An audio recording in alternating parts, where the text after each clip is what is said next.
ভাবিয়ে চরম খেপছে করে রে কালের কাটা রে বালাও রে বালাও তোরা ফেসবুকে এরুম্মা গুজব ছড়াস। এই খবরে ভাবির তালতো বাইয়ে আনন্দের সহিত যুবলীগের নেতা। আসসালামু আলাইকুম প্রিয় দর্শক, আপনাদের মাঝে খুবই একটি গুরুত্বপূর্ণ ভিডিও নিয়ে হাজির হয়েছি। সকল দর্শককে অনুরোধ থাকবে এই ভিডিও দেখার জন্য। যারা যারা আমার চ্যানেল নতুন আছে আমাদের চ্যানেলটিকে সাবস্ক্রাইব করতে বলবেন না। দর্শক, আমরা কথা বলবো না, মূল ভিডিওটি আপনাদের সামনে তুলে ধরতেছি। দেখুন, তা এরকম অনেকের লইয়া মাডন এম্মা গেছি কই গেলি রে গুনটারা আইসে রে তোর বাবারা বোঝে না ফেসবুকে গত 24 ঘন্টা অনেকগুলো গুজব ছড়াইছিল।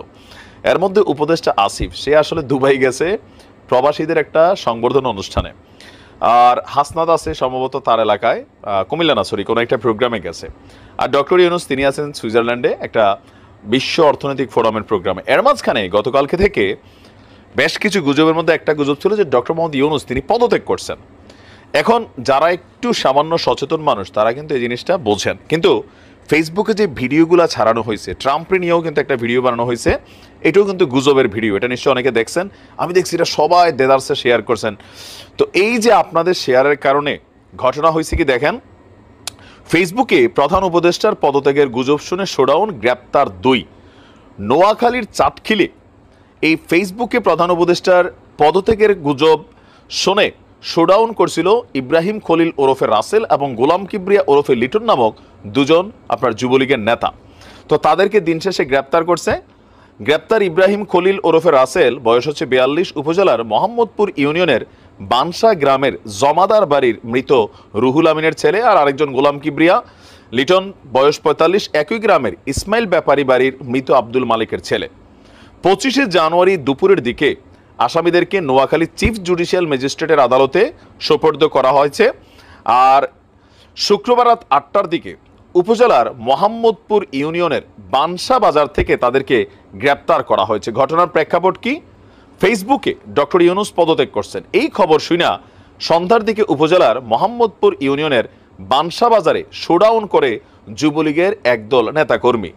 এতে এলাকায় উত্তেজনা ছড়িয়ে পড়ে।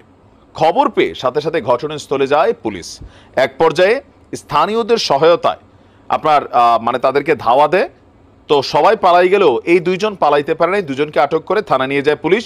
রাসেল তিনি মোহাম্মদপুর ইউনিয়ন যুবলীগের সদস্য এবং লিটন স্থানীয় আওয়ামী লীগের রাজনীতির সাথে সম্পৃক্ত। এখন এই যে এই মুহূর্তে ফেসবুকে যে গুজবগুলো আসছে এগুলোর ম্যাক্সিমামই কিন্তু আওয়ামী লীগ যুবলীগ বা আরও বিভিন্ন জায়গা থেকে কিন্তু ছড়ানো হচ্ছে। তবে এইটার ফাঁদে সাধারণ যারা যুবলীগ আওয়ামী লীগ ছাত্রলীগের নেতাকর্মীরা আছেন অনেকে কিন্তু পা দিচ্ছেন। এই যে ঘটনা ঘটলো কিনা দেখেন, এদেরকে তো পিটাইয়া মাইরেও ফেলতে পারতো, মব জাস্টিসের যুগ চলতেছে এখন, আপনাদের বোঝা উচিত। তো কিছু গুজব যেটা ছড়ানো যেটা 24 ঘন্টা পরে ক্লারিফাইড হয়ে যাবে, সেটা ছড়ানোর মধ্যে আসলে কী ধরনের মানে পজিটিভিটি আছে আমি জানি না। গুজব ছড়ানোর একটা জাতপদ আছে। ডক্টর ইউনুস পদত্যাগ করছেন এটা তো মানে একটা জিনিস আসলো, আর আপনারা অকাতরে বিশ্বাস করে একদম পুরা সাঙ্গপাঙ্গনি এলাকাত নাইমা গেলেন। ভাগ্য ভালো যে কাউরে মাইটটাই আবার তারা দেয় নাই।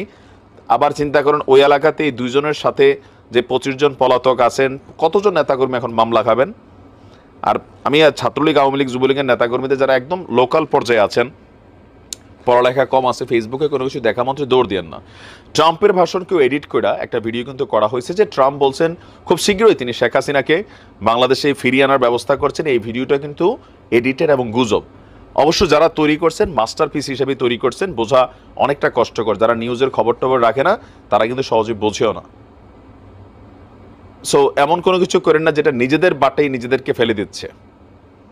তো এই যে যারা গ্রেপ্তার হয়েছে, যারা মাঠে নামছিল, এদের পরিবারের অবস্থা বা এদের এখন হায় হায় না দলের প্রতি কি পরিমাণ বিষাক্ত মেন্টালিটি হয়েছে একটু বুঝছেন কিন্তু। হ্যাঁ, সাবধানে, ভালো থাকেন।